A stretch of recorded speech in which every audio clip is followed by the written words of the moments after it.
हमारा टॉपिक है principles of microscopy part 2 और इसके जो पॉइंट्स हैं आज रिजॉल्विंग पावर और न्यूमेरिकल अपर्चर। पिछली बार जो हमारा वीडियो था उसके अंदर हमने कंपाउंड माइक्रोस्कोप की स्ट्रक्चर देखी थी, माइक्रोस्कोप के डिफरेंट पार्ट्स देखे थे, कैसा इमेज फॉर्मेशन होता है उसकी बात हमने करी थी।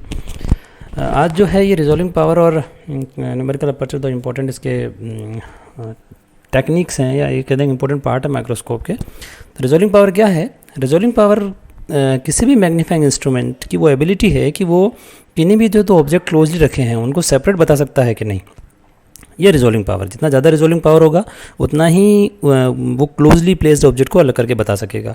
और लिमिट ऑफ रिजोल्यूशन इसी का एक पार्ट है कि जो दो ऑब्जेक्ट्स हैं, है ना, जिनको जो क्लोजली प्लेस्ड हैं तो उनके बीच में जो मिनिमम डिस्टेंस है जिनसे दोनों को सेपरेट देखा जा सके, तो वो मिनिमम डिस्टेंस जिनसे दो पॉइंट्स को अलग अलग पहचाना जा सके वो लिमिट ऑफ रिजोल्यूशन है। रिजॉल्विंग पावर और लिमिट ऑफ रिजोल्यूशन में जो रिलेशन है वो है कि जितना रिजॉल्विंग पावर ज़्यादा होगा लिमिट ऑफ रिजोल्यूशन उतना ही कम होगा। मतलब जितना ज़्यादा रिजॉल्विंग पावर किसी माइक्रोस्कोप का होगा वो उतने ही क्लोजली प्लेस्ड ऑब्जेक्ट को सेपरेटली बता पाएगा, उसकी फाइन डिटेल को बता पाएगा। ये रिजॉल्विंग पावर ऑफ माइक्रोस्कोप को डायग्राम में बताया गया है। तीन यहाँ आपको इमेजेस नज़र आ रही हैं। पहली जो इमेज है उसके अंदर दोनों ऑब्जेक्ट क्लियरली नज़र आ रहे हैं, दोनों ऑब्जेक्ट जो हैं पॉइंट्स जो हैं वो बिल्कुल अलग अलग दिख रहे हैं। दूसरे के अंदर थोड़ा मिक्स है और तीसरे के अंदर तो पता ही नहीं पड़ रहा है कि क्या ये दो ऑब्जेक्ट्स हैं या केवल एक ही ऑब्जेक्ट है। तो जो फर्स्ट जो इमेज है उस वाले माइक्रोस्कोप का रिजॉल्विंग पावर सबसे बढ़िया है और लास्ट वाले का सबसे कम है। तो जितना ज़्यादा रिजॉल्विंग पावर होगा उतना ही ज़्यादा वो ये बता पाएगा कि जो दो क्लोजली प्लेस्ड ऑब्जेक्ट्स हैं वो सेपरेट हैं या नहीं हैं। रिजॉल्विंग पावर को जो फैक्टर्स अफेक्ट करते हैं वो तीन हैं। पहला कि जो लाइट हम काम ले रहे हैं माइक्रोस्कोप के लिए वो लाइट इल्यूमिनेशन की लैम्डा, उसकी वेवलेंथ, और दूसरा refractive index of the surrounding medium, और तीसरा एंगुलर अपर्चर जिसको अल्फा से बताते हैं। एबे ने सबसे पहले एक इक्वेशन के दे करके लिमिट ऑफ रिजोल्यूशन को डिफाइन किया था और इनके जो फैक्टर्स हैं इनमें एक रिलेशन बताया था। तो limit of resolution equals 0.61 lambda by n into sine alpha. जो n साइन अल्फा है इसको न्यूमेरिकल अपर्चर कहते हैं जो कि ऑब्जेक्टिव लेंस का होता है। तो लिमिट ऑफ रिजोल्यूशन को हम ऐसे भी लिख सकते हैं कि 0.61 lambda divided by na numerical aperture.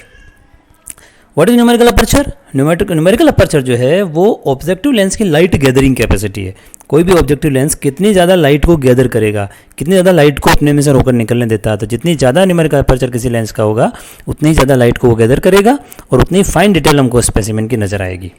तो एबे ने जो न्यूमेरिकल अपर्चर की इक्वेशन दी थी जो कि अभी हमने पहले देखी, तो उसी से हम इसको बताते हैं कि जो न्यूमेरिकल अपर्चर है ऑब्जेक्टिव लेंस का और कंडेंसर लेंस का, it is equal to n sine alpha, जहाँ n तो जो है वो मीडियम का रिफ्रैक्टिव इंडेक्स है, जो ऑब्जेक्टिव लेंस और स्पेसिमेन के बीच का जो मीडियम है वो उसका रिफ्रैक्टिव इंडेक्स है, और अल्फा जो है वो angular aperture of objective lens है। तो limit of resolution equals 0.61 lambda upon n into sine alpha. अब हमको क्या करना है? लिमिट ऑफ रिजोल्यूशन को लोअर करना है। मतलब जो दो ऑब्जेक्ट्स हैं जिनको हमको सेपरेट देखना है उनके बीच की लिमिट कम करनी है। मतलब जितने ज़्यादा क्लोज ऑब्जेक्ट्स हैं उनको माइक्रोस्कोप अगर देख पाता है तो उसकी रिजोल्विंग पावर उतनी ही बेहतर होगी।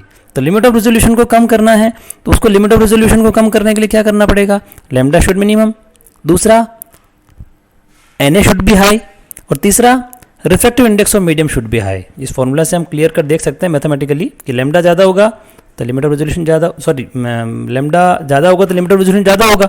तो हमको क्या करना है कि वेवलेंथ को कम करना है, तो लैम्डा कम करेंगे लिमिट ऑफ रिजोल्यूशन ऑटोमेटिक कम हो जाएगी। मीडियम को का जो रिफ्रैक्टिव इंडेक्स है उसको बढ़ाएंगे तो लिमिट ऑफ रिजोल्यूशन ऑटोमेटिकली कम हो जाएगा, इन्वर्सली प्रोपोर्शनल है। और अल्फा को अगर आप बढ़ाएंगे, साइन अल्फा को अगर आप बढ़ाएंगे तो लिमिट ऑफ रिजोल्यूशन ऑटोमेटिकली कम हो जाएगा क्योंकि इन्वर्सली प्रोपोर्शनल है।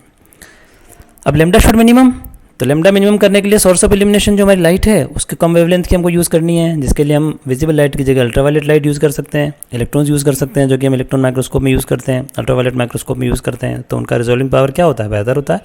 दूसरा, न्यूमेरिकल अपर्चर को हाई करने के लिए क्या करेंगे कि ऑब्जेक्टिव लेंस और जो स्पेसिमेन है या ऑब्जेक्ट है उसके बीच के डिस्टेंस को हमको कम करना है। यहाँ तीन डायग्राम आपको दे रखे हैं, पहला जो है उस डायग्राम में ऑब्जेक्टिव लेंस और स्पेसिमेन के बीच डिस्टेंस ज़्यादा है, जो जहाँ आप क्लोज लेकर के आएंगे वैसे ही ज़्यादा से ज़्यादा लाइट जो है ऑब्जेक्टिव लेंस में से होकर गुजरेगी और न्यूमेरिकल अपर्चर उसका क्या होगा, राइज हो जाएगा।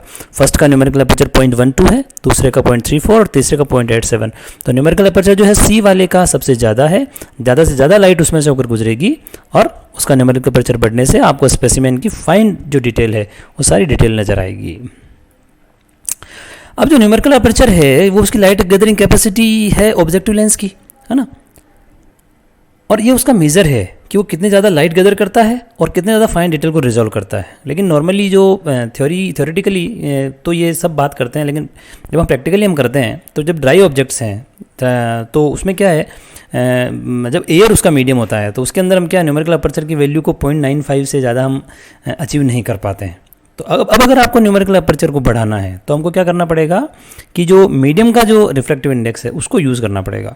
तो अगर हम मीडियम का जो रिफ्रैक्टिव इंडेक्स है उस रिफ्रैक्टिव इंडेक्स को अगर हम बढ़ाते हैं, एयर की जगह अगर हम कोई दूसरा मीडियम काम ले लें तो एन की वैल्यू बढ़ जाएगी, और एन की वैल्यू जब बढ़ेगी तो वो क्योंकि डिनोमिनेटर में है तो ऑटोमेटिकली जो लिमिट ऑफ रेजोल्यूशन है वो कम हो जाएगी और हमको हमारा टारगेट हमारा अचीव हो जाएगा। तो हम क्या यूज़ करते हैं अल्टरनेटिव मीडिया के तौर पे, तो उसके लिए हम वाटर यूज़ कर सकते हैं जिसका RI 1.33 है, ग्लिसरीन यूज़ कर सकते हैं जिसका RI 1.47 है, या इमर्शन ऑयल यूज़ करते हैं जिसका RI 1.51 है। तो प्रायः इमर्शन ऑयल हम यूज़ करते हैं, और इमर्शन ऑयल माइक्रोस्कोप या इमर्शन ऑयल लेंसेज होते हैं तो जो स्पेसिमेन है उसके ऊपर एक ऑयल की ड्रॉप डाल देते हैं। जब ऑयल की ड्रॉप डालते हैं तो अब जो कंडेंसर से जो लाइट आ रही है वो ऑयल से होकर गुजरती है, स्पेसिमेन से होकर ऑयल से होकर, और ऑयल से फिर सीधा ही किसमें जाती है, ऑब्जेक्टिव लेंस के अंदर एंटर करती है। तो अब यहाँ जो रिफ्रैक्शन है वो उतना नहीं होता जितना एयर के अंदर हो रहा था, बार बार मीडियम चेंज नहीं होता है, जिसके कारण ज़्यादा से ज़्यादा लाइट जो है वो ऑब्जेक्टिव लेंस में से होकर गुजरती है और न्यूमेरिकल अपर्चर बढ़ने से हमको स्पेसिमेन की फाइनल डिटेल नजर आती है। यहाँ क्लियर कट हमको दो डायग्राम नजर आ रहे हैं, ए और बी। ए के अंदर आप देखिए कि जहाँ एयर है मीडियम के तौर पर ऑब्जेक्टिव लेंस और स्पेसिमेन के बीच में, जिस तो एन उसका 1.0 है, और जब इसमें से जब लाइट होकर गुजरती है तो काफ़ी लाइट जो है वो रिफ्लेक्शन के कारण बाहर निकल जाती है, सारी लाइट उसमें से होकर नहीं गुजरती ऑब्जेक्टिव लेंस में से। जबकि जो इमर्शन ऑयल है जब उसमें हम डालते हैं तो ज़्यादा से ज़्यादा लाइट जो है वो इसमें से होकर गुजरती है, कम से कम उसका रिफ्लेक्शन होता है, जिससे स्पेसिमेन की फाइन डिटेल हमको नज़र आती है। फर्स्ट वाला जो है उसका Na 0.25 है और सेकंड वाले का जो Na है वो इंक्रीज होकर 0.75 हो जाता है। जितना ज़्यादा Na होगा उतना ही ज़्यादा स्पेसिमेन की फाइनल डिटेल हमको नज़र आएगी। तो ऑयल इमर्शन लेंसेज यूज़ करते हैं, क्यों करते हैं, क्योंकि Na बढ़ाना है, न्यूमेरिकल अपर्चर बढ़ाना है।